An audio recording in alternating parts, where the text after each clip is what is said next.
हमारे चैनल को लाइक करें, शेयर करें और सब्सक्राइब करो और बेल आइकन को दबाओ।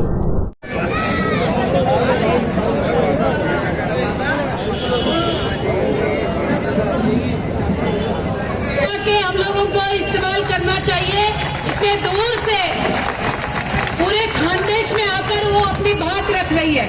नाम पर राजनीति नहीं चाहते, हम लोग विकास की राजनीति चाहते हैं और इसलिए हम लोग गंगा जमुना तहजीब की बात करते हैं। उस तहजीब को आप लोग वेट नहीं किया, तो जो नहीं जानते हैं मैं बताना चाहूंगी। मेरा नाम है सना मलिक, मैं आमदार हूँ राष्ट्रवादी कांग्रेस पार्टी की।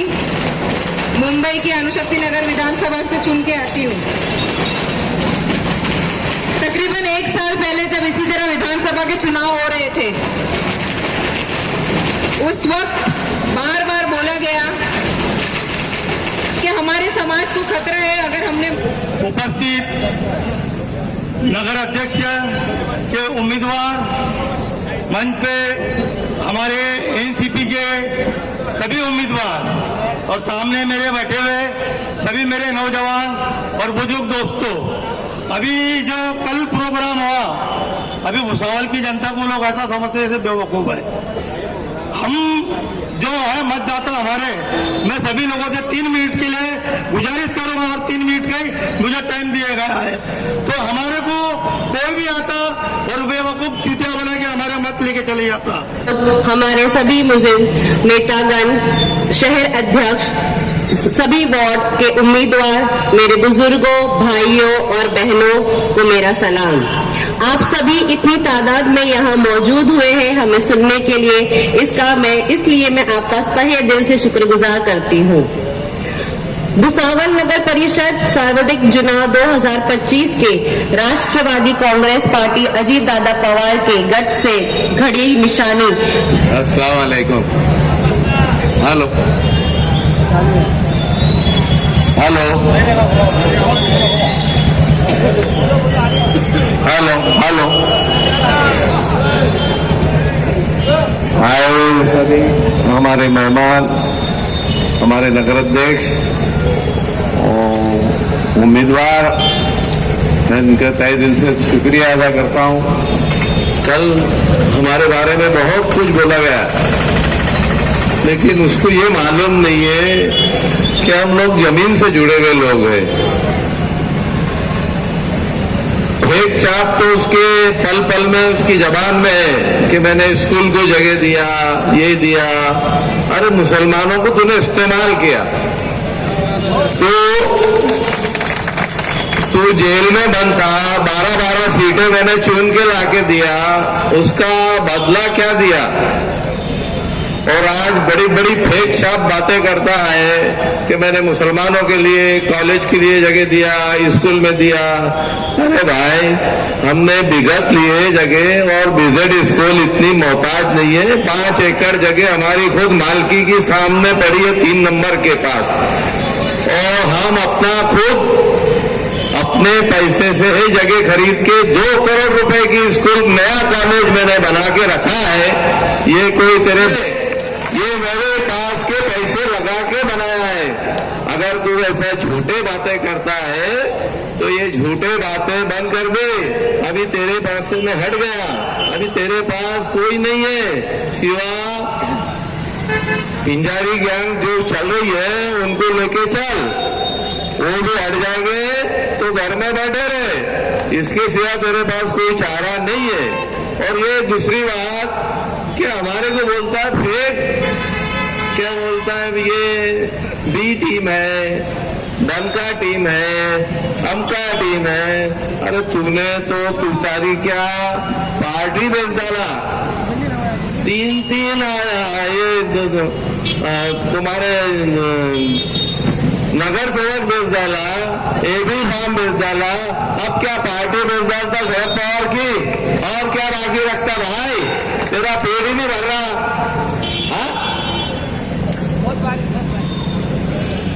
अभी बोलने को तो बहुत कुछ है, लेकिन मेरे पास टाइम नहीं है, मेरे पास आइटम बहुत है। कल उसने मेरे को खुजाया नहीं तो मैं उसको आरडेक्स लेके घुमाता था कि बेटा लगाते रहे तो हाँ, और उसने खुजाया तो मैं इससे ज्यादा उसको खुजाऊंगा।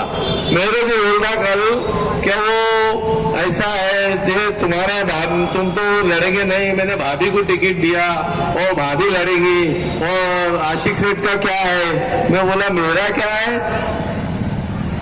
तो फिर मेरे घर पे क्यों 10 बार फोन कर रहा तू, टिकट ले लो टिकट ले लो टिकट ले लो। मेरे क्यों ले लो, मैं दादा से मिलकर आया, दादा ने बोले अपने काम से काम रखो, उसका मामला बिल्कुल साफ है।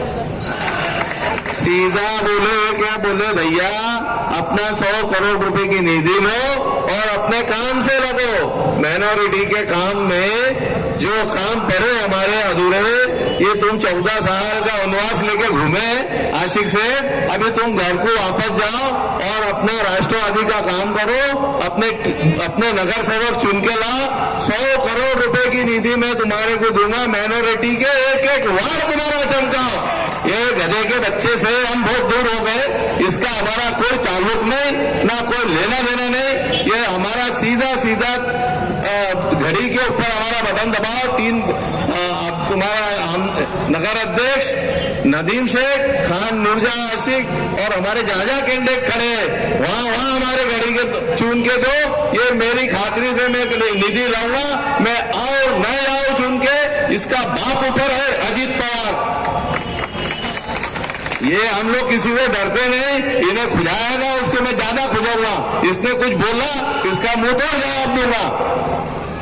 हम किससे डरने वाले नहीं है। 2 तारीख को इसको बता दो हमारी ताकत क्या है, 3 तारीख को हम चुन के लाओ और हमको भेजो। काम कैसे नहीं होते मैं बोल रहा हूँ, मैं दिल से बोल रहा हूँ कि काम कैसे नहीं होते। 10-20 करोड़ रुपए भी मैं लगा सकता जेब से, मेरी इतनी ताकत है। काम होंगे होके रहेंगे, तो हम उसके बारे में बेफिक्र रहो।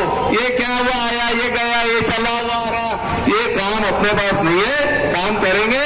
अभी 14 साल का वनवास था, वो खत्म हुआ। ये 2 बात करके मैं अपनी जगह लेता हूँ। हमारे को जो अंधेरों में रखा गया है आज तक के, उन अंधेरों को खत्म करना है हमारे को। और मैं तो कोई पॉलिटिक्स लीडर नहीं है, मैं एक सामाजिक कार्यकर्ता हूँ। मेरे भाई आप लोगों ने सुने कि ये कमजोर है, ये लोग धोखेबाज है, तो मेरे को आज मैं मंच के ऊपर जितने लोग बैठे हैं, मैं उनको बहुत खुशी के साथ में, मेरे को बहुत बड़ी खुशी हो रही है। आज हिंदू मुसलमान को एकता के साथ में रहना चाहिए और भारत को जोड़ के चलना चाहिए। और मेरे भाई मैं एक शेर बोलना चाहूंगा कि हवेली झोपड़ी सबका मुकद्दर फूट जाएगा, हवेली झोपड़ी सबका मुकद्दर फूट जाएगा, घर साथ हिंदू मुसलमान का छूट जाएगा।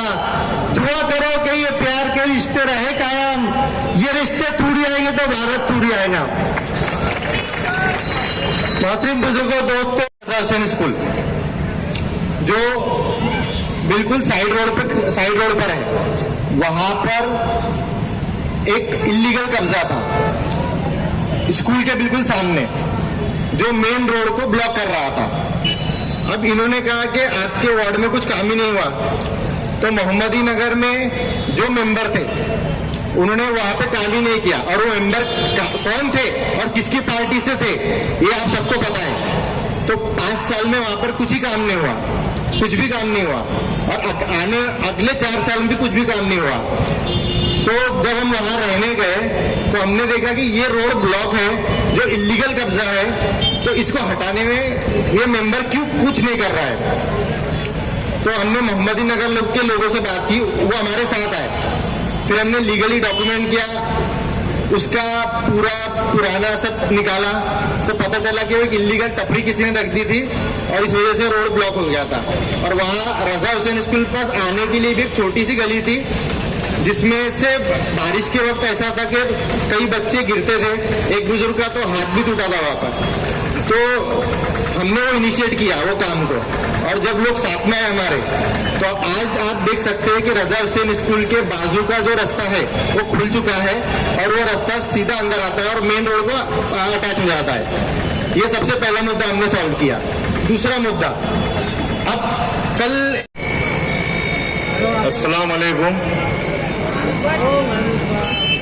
डाइस पे बैठे सब उम्मीदवार, नगर सेवक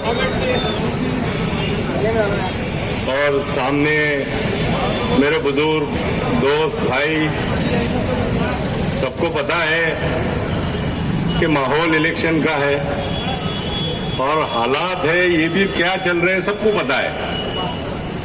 मैं ज्यादा कुछ तो नहीं कहूंगा, लेकिन ये जो माहौल बन रहा है और मुसलमानों को जो भ्रमित करके रखा है आज तक, तो काला चश्मा जो पहन के हमारी कौम ने रखे इसको उतारो। गुमराह करके रखा है हमारे को। और आज हमारे जितनी टीम जो बनी है नौजवानों की, सीनियर लोगों के साथ, ये बहुत मजबूत टीम बनी है। नहीं तो एक वक्त ऐसा था कि जब ये टीम सामने वाले के साथ भी थी, बहुत मजबूत थी, लेकिन उसके पास कुछ मुनाफिक ऐसे चिपके हुए थे जो आज भी उनकी मुनाफिकत से वो बाज नहीं आ रहे। अच्छे अच्छे लोगों के बारे में कान धरकर एक दूसरे की टांग खींचना, करने वाले के बारे में उसको बहकाना, मैं बोलता हूं ऐसा मुनाफिक तो अभी ऐसा चिपका हुआ है उसको कि अगर मुनाफिकत का दौर रहता तो वो उनका सरदार रहता। वो सीधा साधा काम है। हालांकि जलवाजुर में समय सीधे मोर्चो काउंसिलर में ही 84 से अपना मक्कारी बदमाशी कुछ नहीं है, सीधे रास्ते पे चलो।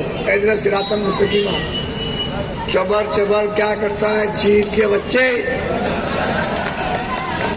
चबर चबर क्या चलता है चील के बच्चे, कोनी सड़ दूंगा बिल के बच्चे। बाबा मुसलमान उसी पैसे ले रहा, मुसलमान का वार्ड टोटल मुसलमान भाई के पैसा उसी पैसे ले रहा है और उनको बोल रहा है कि तू खड़ो, कितने जांच पर दिया है, कितने जांच पर रख दिया अल्लाह के बंदे ने। सुनो ऐसे क्या बेटा, नजदीक से नजदीक। अच्छा अच्छा, दूसरी बात तो ये है, नगर सेवक में वही खड़ेगा जो सीओ से डट के मुकाबला करेगा। गान पट्टू नहीं होना, मैं खड़े रहना को नानी के। नगर सेवक में वही खड़ेगा जो पुलिस स्टेशन में जाए, पीआई साहब से बातचीत ढंग से बातचीत करे। नगर सेवक में वही खड़ेगा जो हमारे हिंदू मुसलमान भाइयों को लेके चले वाड़ों के अंदर स्टॉक है। और दूसरी बात यह है कि नवाब मलिक साहब की बात बोले, ये सब झूठी आवाज है। बोला आपको सीधा काम है अपने पास में, कौन साहब है, अजीत दादा आया क्या, राजीव गांधी आया क्या, राहुल कौन आ रहा भाई, अजीत पवार दादा आया। जब रफड़ा हुआ तो ये अजीत दादा पवार साहब ने नवाब मलिक साहब को बाहर से निकाला। फिर उसके बाद में नागपुर में राइट होगा दादा, सब भाग गए, कांग्रेस वाले ना तुतारी वाले सब भाग गए, वो अजीत दादा पवार आया। वो आज का कल जो होता शरद पवार, आज का जो शरद पवार है दादा, तो ये आपको बोल रहा किसी बातें में आने के नहीं, वोट बटन को दो। अब आशिक शरीफ के बारे में बोलता मैं, एक झक मार रहे थे 14 साल से, वहां जा उसको बोल रहे राम बाबू को क्या भैया काम करना करेंगे करेंगे करेंगे। अब सबसे बड़ा छोटा भाई दोस्त भी है वो अक्टूबर पिंजारी, 5 साल वो आया, कुछ काम नहीं करा। फिर बाद में उसका भाई सलीम भाई आया, वो कुछ काम नहीं करा। अब तीसरे मरतबा भाई फिर से आ रहा, इन्हें छोड़ा, लाइन पे लगा, क्योंकि कई मरतबा आमदार साहब की दो बातें चौक में हुई, इसकी आशिक सेठ की, यहाँ तक के पार्टी मीटिंग में भी नगर पालिका के अंदर आशिक की बहुत पकड़ पकड़ी हुई। मुझे आपको बोला वोट उसको दो जो उसको हमारा काम का आदमी है। क्योंकि अभी तुतारी के अंदर, तुतारी में अरे नानी के कितने लिया, 20 लाख रुपए, 20 लाख रुपए कितने लिया, जिसके आदमी बैठे, घड़ी वाला बैठा गया, वो तुतारी वाले 3 लोग बैठे, जब तो अनों को सही बीजेपी है कि नहीं, बीजेपी क्या घड़ी वाले ने पैसे लिया। वही आपको बोला मीठी मीठी बातों से नानी के पेट नहीं भरता, पेट में डालेगा तो चलेगा वहां।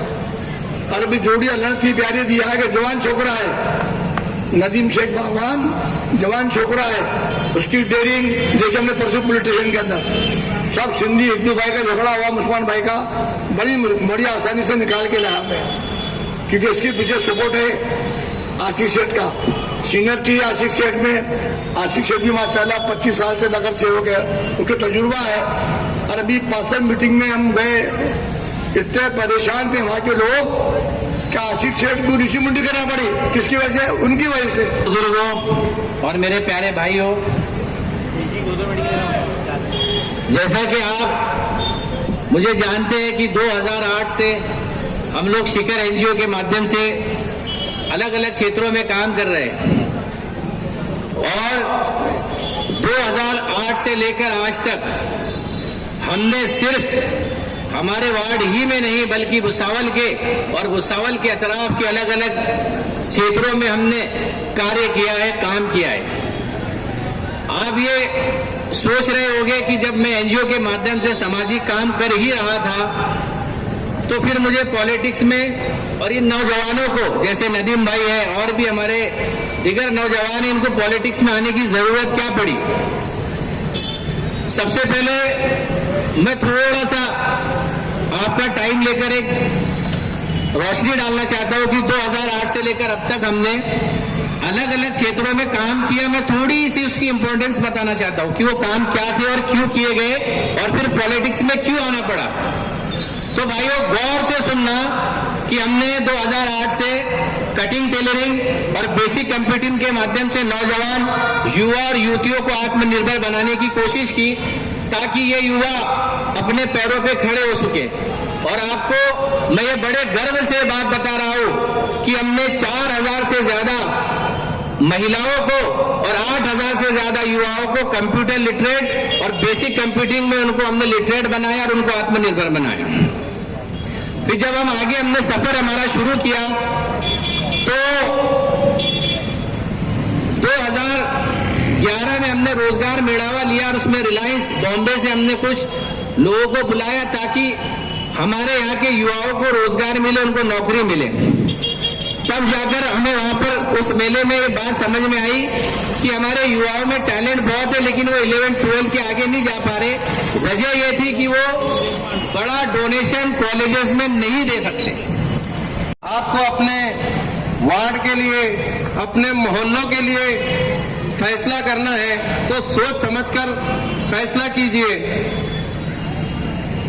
ऐसे ही राष्ट्रवादी कांग्रेस पक्ष के हमारे अजित दादाजी पवार जो अल्पसंख्यक लोगों के लिए बहुत से काम करते हैं, उनके काम भी आते हैं। आप सभी को मालूम है कि अजित दादा पवार जिन्होंने बहुत से मुसलमानों के मसाइल हल भी किए और वो भले ही अभी महायुति में है मगर उन्होंने खुला चैलेंज किया और खुला बोला कि अल्पसंख्यक और मुसलमानों के बारे में मैं किसी भी नेता हो, कोई सेंट्रल का मिनिस्टर हो, मुसलमानों के बारे में मैं गलत कोई अल्फाज सुनूंगा नहीं और कोई काम बर्दाश्त नहीं करूंगा।